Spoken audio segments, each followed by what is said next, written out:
Things might soon become very different for this particular South African farmer. Johan is on the list of white farmers whose land is targeted for expropriation. So we're producing about 250,000 boxes of hours per year. But it runs right down to that store there at the bottom, and then it turns that way. He bought this 130-hectare avocado farm 7 years ago. But this isn't the farm the government is claiming. Johan has another 3,300-hectare private hunting reserve on the border with Zimbabwe. You need a long period of time to breed up a proper breeding stock. As you can see, those Nyala bulls are beautiful. Look at this. It's a long-term investment. After 20 years of investment, both his business plan and his dream are now in jeopardy. Several communities lay claim to the land, considering it to have been theirs before apartheid. Then a mining company was granted the right to prospect in the area, which is rich in coal. And so in 2013, the government began to negotiate. We're willing to negotiate, but then the price must be right. We said we want 200 million rand.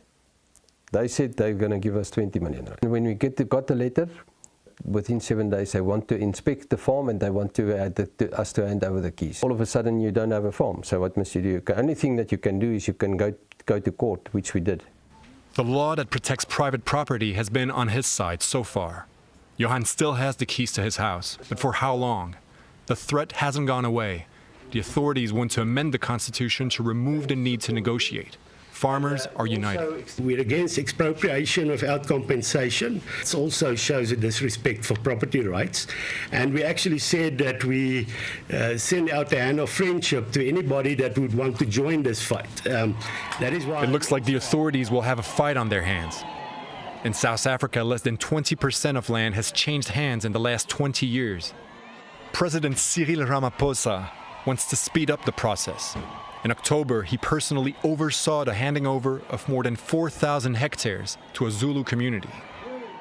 And as we make history today, we are also commencing a rolling mass land distribution program in our country. We are going to be returning land in a massive way. The sheer scale of the unused farmland is perceived as an injustice in itself. And even if only a small fraction actually belongs to white farmers, the prospect of redistribution appeals to all disadvantaged communities. Nor is the wine region of the Western Cape province free from the conflict. Vineyard owners are afraid that their workers will one day reclaim the land that the laborers have always lived on. The number of evictions is multiplying. Around 50 families here have received letters from the landowners asking them to leave their property. I've been working on farms for 51 years, and yet to this day I cannot say to my children, this here is our house. We're going to end up burning down their houses if they don't start listening to us. We don't want to do that. But we have to own something. Up until now, nothing has changed.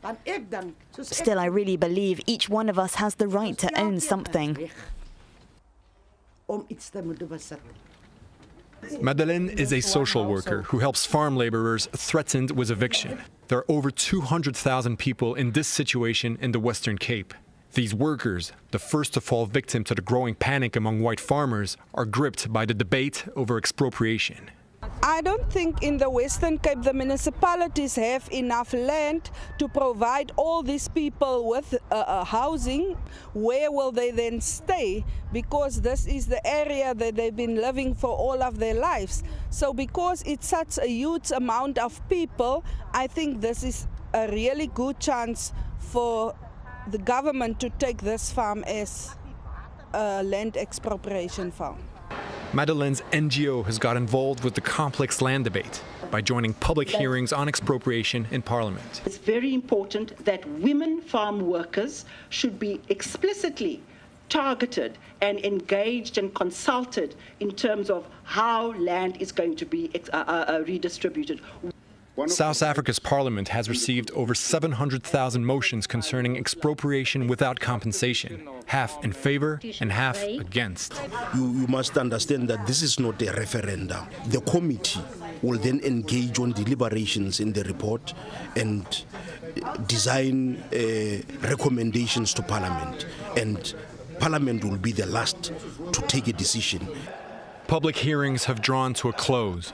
The ball is now in the court of the MPs, who will decide whether to change the Constitution to allow expropriation without compensation, and whether this drastic policy is the right one for the Rainbow Nation.